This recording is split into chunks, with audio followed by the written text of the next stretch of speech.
Wisconsin Senator Ron Johnson is taking the Obama administration to court over what he says is special treatment under the health care law for members of Congress and their staffs.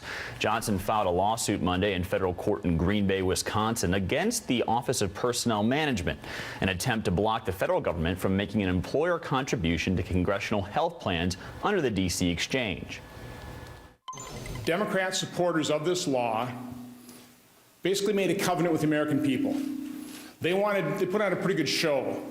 They wanted to show the American people that they were eager, they were more than willing to benefit from the health care law, but also be subject to all the rules, all the regulations, until they really started thinking about what the true effect on themselves would be. And of course, that's when they went running to President Obama for special treatment, and they got it.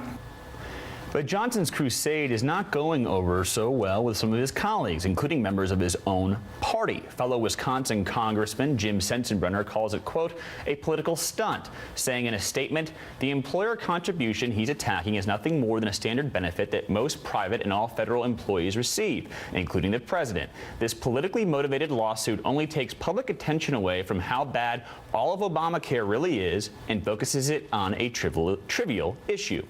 Wisconsin Republican Senator Ron Johnson joins me now. Senator, thank you so much for coming to the program. Good morning, Luke. What's your response to Jim Sensenbrenner, who, from conversations I've had with some of your colleagues, is the one who spoke publicly about what many of them feel that this is nothing more than a political stunt and that you could increase the already problematic brain drain there is on Capitol Hill by making underpaid staffers even less paid and have to contribute a lot more to their health care? It's not a stunt, and let's face it, every member of Congress has more than enough budget to be able to pay good people to do the work that needs to be done around here. So I respect Jim, but I totally disagree with where he's coming from on this issue. Let's face it, we are getting thousands of emails, heart-rending emails of the damage that's being done to real Americans, and until Democrat senators in particular start feeling the full experience of Obamacare, they actually start being forced to face the harsh realities of the damage of this law, they're going to continue to turn a deaf ear to those pleas of the American people that are looking for relief.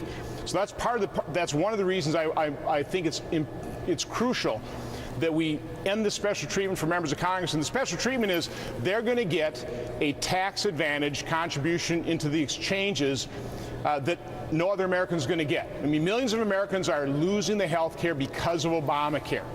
Members of Congress are also losing their coverage because of Obamacare.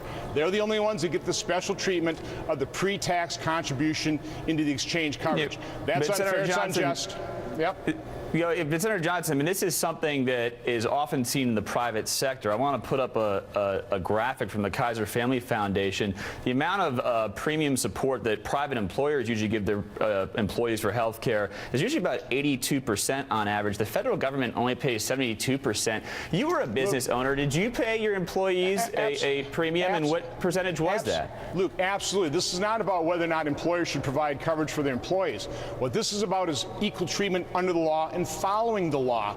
Understand, it's very unfair that employer coverage gets a tax advantage, individual coverage does not. But that's the way the law is written.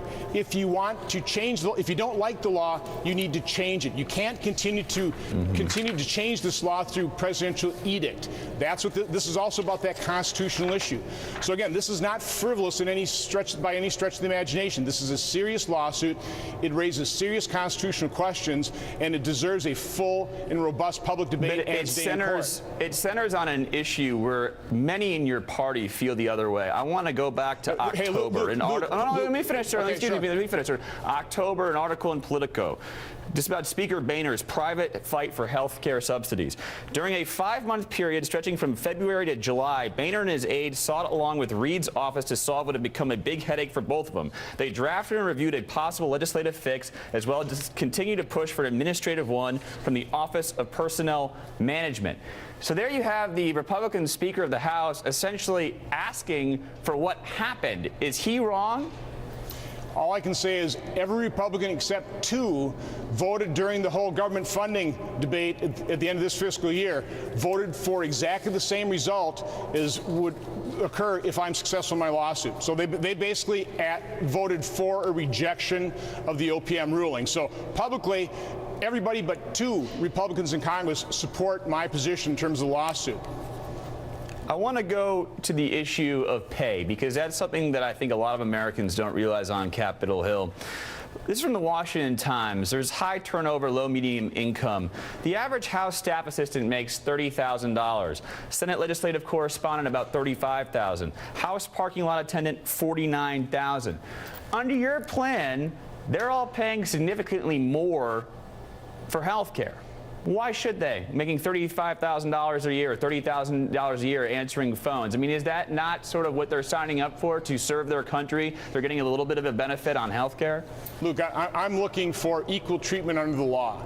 And it's just simply unfair that any other American that had employer-sponsored care and loses it because of Obamacare, when they go to the exchange, if they qualify based on income, they'll get a subsidy. But if they don't qualify based on income, they're not going to get an employer contribution, a tax-free employer contribution.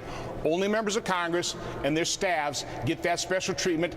That's just unfair. Americans have an expectation, a justifiable expectation, that Congress and the political class here in Washington should have to live by the rules and laws it imposes on the rest of Americans. This is an issue of basic fairness and also the enforcement of the rule and law. If they don't like the law, they should change it. We should not be running this country by presidential edict and fiat. Senator Ron Johnson of Wisconsin, thank you so much for joining us this morning. Have a great morning.